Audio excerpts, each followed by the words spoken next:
Right, so welcome back to another video on this channel, guys, and today I'm going to be doing my Premier League Team of the Season for the 2019-20 season. So yeah, this concept is obviously pretty self-explanatory. Basically, I'm going to be going through my starting 11 of the best players from each position in the Premier League this season, and yeah, let's see if you guys agree with me or not. And yeah, obviously, again, a quick disclaimer, as I usually do before I go into these kind of opinion-based videos. Obviously, this is my opinion. This is purely based on my opinion, so obviously some of these opinions will not go by the general consensus. But yeah, this has been quite a difficult team to make, simply because there's a lot of players that have had very good seasons that just haven't made it into this team. Alright, so starting off with, of course, the goalkeeper, and I've gone for Dean Henderson. There was 3 or 4 keepers that I could have gone with, but I have gone for the Sheffield United on loan Manchester United goalkeeper Dean Henderson. He has been absolutely integral to Sheffield United's success this season. They have completely defied the odds, Chris Wilder's side, with their attacking brand of football and their physical nature. And yeah, I just think Dean Henderson has had a very good season. He's one of the best shot stoppers in the league this season, of course, and he has proved that he's well capable of stepping up to the plate for Manchester United once David De Gea's time comes to an end at Old Trafford. And yet, to be honest, of course, there was other options I could have gone for, like the likes of Nick Pope of Burnley, even Alisson of Liverpool, but I did decide to go for Dean Henderson simply because I think he's been the best goalkeeper this season, and his importance to Sheffield United this season has been very crucial to the way they have played. And right, so moving on to the right back position in this team, there's only one man we can go for, let's be honest, Trent Alexander-Arnold. He has had another phenomenal season for Liverpool, and he has been brilliant since he got promoted from the youth academy. And as I've said before in multiple videos, as far as the modern day right back goes, Trent Alexander-Arnold is probably the ultimate option to have, because his passing range is absolutely ridiculous. His crossing ability is very good. He's not the best defensively at times, but he can withstand that in Liverpool's system because of the fact that they have Van Dijk, Gomez, even Robertson behind him. So yeah, Trent Alexander-Arnold, a very good player, and of course the right back this season. I don't think anyone will have any arguments about that. Moving into the centre back positions, the first one I've gone for in this video is Virgil van Dijk, the second Liverpool of 3 players in this video, and there's no doubts that he can make it into this team of the season. I mean, he's probably Liverpool's most crucial player, if I'm honest. And you can really tell that when Liverpool are missing Virgil van Dijk, it doesn't happen very often, and that is why they're winning so much, because whenever Virgil van Dijk doesn't play, Liverpool are just a completely different team. And I personally believe if you take Virgil van Dijk out of this Liverpool side, they do not win the league, and they did not win the Champions League last season, because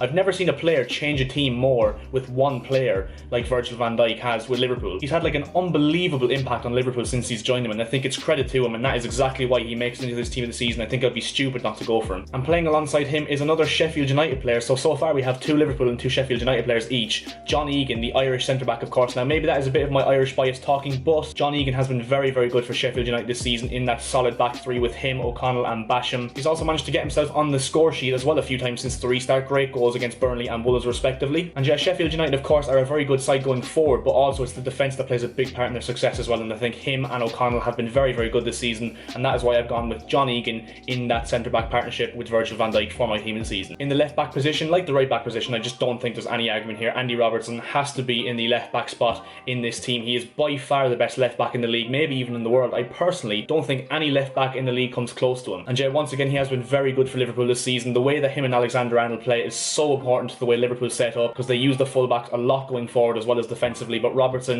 and Alexander-Arnold find themselves with a lot of goal contributions, which is perfect for the modern day system. And yeah, he's been an absolute bargain for Liverpool. They signed him for like 7 or 8 million like 2 years ago, and that has been an absolute steal since he got relegated with Hull and they got him on the cheap, and since then he just hasn't looked back. He's been brilliant for Liverpool, and yeah, I think he deserves his place in the left back position in my team in the season for sure. Now here is where it gets interesting, because I have not gone for the standard 4-3-3. I've gone for a kind of 4-4-2, or you could say a 4-2-4. So essentially I've got 2 centre midfielders, and then I've got 2 wingers and 2 strikers in front of the back 4 and goalkeeper. So the first midfield spot is going to be entertained by Liverpool's captain Jordan Henderson, of course the man that will lift that Premier League title in the next few weeks for Liverpool. He has been absolutely instrumental to the way Liverpool play, and I'm not going to lie, over the years I haven't really rated Jordan Henderson as a footballer. I think he's got a great engine on him, and he is very important to the way Liverpool operate, and I think that this season he has very much shown that. It just goes to show, because Liverpool's record without Jordan Henderson just isn't great. I mean, he's so important to the way they take. Even though he might not be the best footballer out and out, his engine and his overall work rate is just absolutely essential to the way Jurgen Klopp likes to play, because what he likes to do is get the fullbacks involved attacking wise, and then the midfielders are kind of the workhorses in the middle of the park that cover for those fullbacks to be able to go forward and help out the front 3. And Henderson has done a very good job of that. He's probably the best in the world when it comes to that sort of role in Jurgen Klopp's system, and I think that he definitely deserves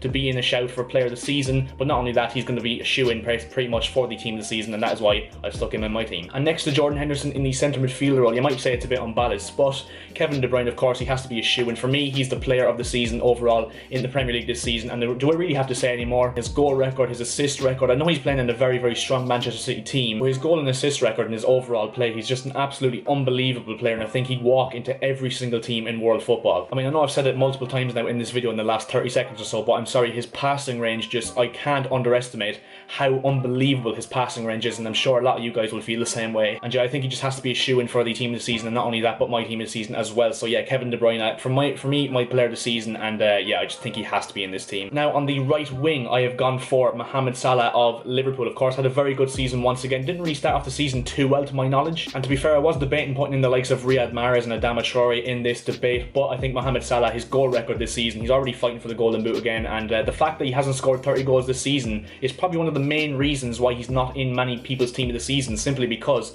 we expect so high of Mo Salah in terms of goals and assists, and the fact that he hasn't got like that close to it this season, I mean, it just shows how good he's been, really. But yeah, his goal record for a winger, and sometimes he gets in with the assist as well, his goal record for a winger is just absolutely phenomenal, and I think he just has to get straight into this team, just pipping Riyad Mahrez of Man City and of course Adama Traore, who has had a very good breakout season at Wolves. And then at left wing, the last Liverpool player in this team, it is Sadio Mane, another one I think that has to be a shoe-in. For me, he is second to the Player of the Year award to Kevin De Bruyne. He's just been absolutely immense since joining Liverpool from Southampton for around £34 million.